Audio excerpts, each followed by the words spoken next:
Hello everyone, welcome channel learn with ease. आज हम solve करेंगे पार्टनरशिप फंडामेंटल्स का question number 85, chapter 1 TS Grewal की बुक से, क्लास 12 अकाउंट्स।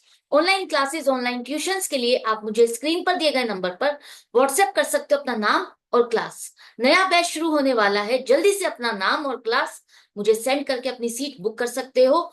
और अगर आप सॉल्यूशन ढूंढ रहे हो टीएस ग्रेवाल और DK Goyal new edition book के, तो चैनल की प्लेलिस्ट को क्लिक करो, आपको सभी सॉल्यूशन अपलोडेड मिलेंगे। कम्युनिटी सेक्शन में एमसीक्यूज मिलेंगे क्विज की फॉर्मेट में, और एमसीक्यूज के सॉल्यूशंस है शॉर्ट्स में। बहुत कुछ है चैनल पर, विजिट द चैनल। अच्छा लगे तो शेयर और सब्सक्राइब जरूर करना। क्वेश्चन में दिया है कि पी और क्यू दो पार्टनर है, प्रॉफिट शेयरिंग रेशो 5:3 है। अब 1 अप्रैल को इन्होंने एक नए पार्टनर आर को अपनी पार्टनरशिप में ज्वाइन करा है, अपनी पार्टनरशिप में इंक्लूड किया है 1/8 शेयर ऑफ प्रॉफिट के लिए, और उसको साथ में गारंटी दी गई है कि उसका शेयर ऑफ प्रॉफिट 75,000 से कम नहीं होगा। पूरे साल में इतना प्रॉफिट तो उसको मिलेगा ही मिलेगा।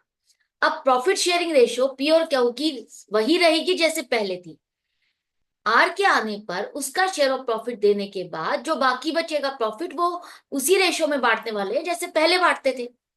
अब यहां पर क्या हुआ, अगर आर की शेयर ऑफ प्रॉफिट में कोई भी कमी आएगी, उसकी गारंटी फर्म ने नहीं दी है, उसकी गारंटी पी और क्यू ने मिलकर दी है। और कहा है कि अगर इसका शेयर ऑफ प्रॉफिट कम होगा तो हम दोनों मिलकर के इसको पूरा करेंगे, 3:2 की रेशियो में हम कंट्रीब्यूट करेंगे। पूरे साल का प्रॉफिट कहा है कि 4 लाख रुपीज हुए। अब आपको profit and loss appropriation account बनाना है, तो कैसे करोगे? सबसे पहले देख लेते हैं कि इन सबका शेयर ऑफ प्रॉफिट बनता कितना है। पी और क्यू की प्रॉफिट शेयरिंग रेशियो 5:3 है, और आर का शेयर ऑफ प्रॉफिट 1/8 है। मतलब 4 लाख में उसका शेयर ऑफ प्रॉफिट 1/8 बनेगा 50,000। पहले उसका शेयर ऑफ प्रॉफिट हम कैलकुलेट कर रहे हैं, क्योंकि हम जान सके कि उसका गारंटेड प्रॉफिट पूरा है या नहीं है। क्या उसका गारंटेड प्रॉफिट उसको पूरा मिल रहा है प्रॉफिट शेयरिंग रेशियो के हिसाब से या नहीं। यहां पर हमने देखा कि उसका 25,000 रुपीज से प्रॉफिट कम बन रहा है।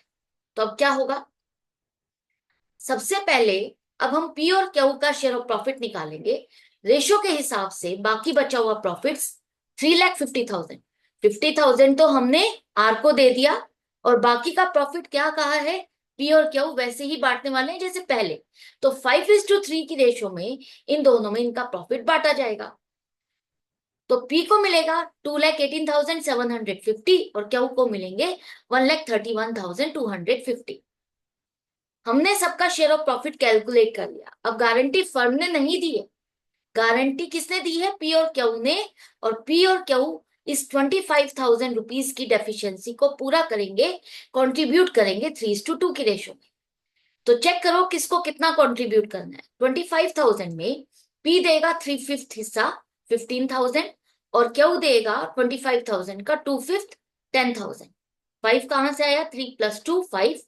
और इसके 5 हिस्से किए, जिसमें से 3 हिस्से पी देने वाला है और 2 हिस्से क्यू देने वाला है। इस तरह से इन दोनों ने कंट्रीब्यूट किया। अब इन सबके पास कितना कितना प्रॉफिट बचा देखो। यहां पर हमने कैलकुलेट जो किया प्रॉफिट शेयरिंग रेशियो के हिसाब से, प्रॉफिट पी क्यू आर तीनों का प्रॉफिट हमने लिखा। अब पी और क्यू ने गारंटी दी है, तो इन दोनों ने कंट्रीब्यूट किया है आर की डेफिशिएंसी को पूरा करने के लिए। तो इनके शेयर ऑफ प्रॉफिट में से आप माइनस करोगे 15,000 और 10,000।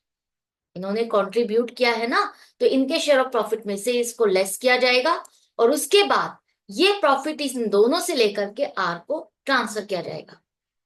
अब यहां पर देखो पी का शेयर ऑफ प्रॉफिट कितना बचा, 2,03,750। क्यू का बना 1,21,250, और आर का उतना ही प्रॉफिट हो गया जितना उसका हमने गारंटी दी थी। आई होप समझ में आ गया, वर्किंग समझ में आ गई है। अब इसको profit and loss appropriation account में कैसे शो करोगे? Profit and loss appropriation account में हम पहले लिखेंगे अपना profit by profit and loss account 4 lakh rupees.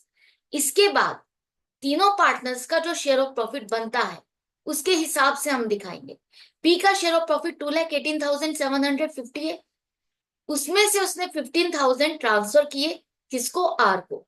बाकी बचा 2,03,750, आउटर कॉलम में आएगा। क्यू का शेयर ऑफ प्रॉफिट 1,31,250, 10,000 आर को उसने ट्रांसफर किया तो बचा 1,21,250। इसके बाद आर का शेयर जो 50,000 था उसमें पी और क्यू से जो मिला उसको ऐड कर देंगे तो उसका शेयर ऑफ प्रॉफिट बन गया 75,000। इस तरह से आपको प्रेजेंट करना है और एंड में लिखना है टोटल। जब भी पार्टनर्स गारंटी देते हैं उस टाइम उनके शेयर ऑफ प्रॉफिट में से लेस किया जाता है जितना उन्होंने शेयर ऑफ प्रॉफिट गारंटी दी है कंट्रीब्यूट करने की। तो यहां पर जैसे हमने पी और क्यू के शेयर ऑफ प्रॉफिट में से माइनस किया और आर को ट्रांसफर किया, तो तब आपको इस तरह से प्रेजेंट करना है। तो किस तरह से प्रेजेंट किया जाएगा, सब चीजों में आपको डिफरेंस समझ में आ रहा है। अगर फर्म गारंटी देती है तो किस तरह से क्वेश्चन होगा, पार्टनर्स गारंटी देते हैं तो किस तरह से क्वेश्चन होगा, किस तरह से प्रेजेंट करना है, लैंग्वेज क्या होगी क्वेश्चन की। आई होप सब कुछ समझ में आ रहा है। जितनी प्रैक्टिस करोगे सिंसियरली उतना ही आपके लिए अकाउंट्स इजी होता जाएगा। अगर आपने सिंसियरली हर रोज 5 क्वेश्चंस भी सॉल्व किए, डेली 5 क्वेश्चन सॉल्व किए मेरे साथ साथ कॉन्टिन्यूसली, तो आपका अकाउंट्स का सिलेबस कब पूरा हो गया आपको पता भी नहीं चलेगा। तो इसी तरह से अपनी प्रैक्टिस जारी रखो, अपने कॉन्सेप्ट्स क्लियर रखो, उनको स्ट्रॉन्ग करो। जितना अभी आप वर्क करोगे उतना ही आपके लिए एंड में जाकर के ये हेल्पफुल रहेगा। तो इसी तरह से अपनी लर्निंग को कंटिन्यू रखते हुए मिलते हैं नेक्स्ट वीडियो में नेक्स्ट क्वेश्चन के साथ। Good bye and take care.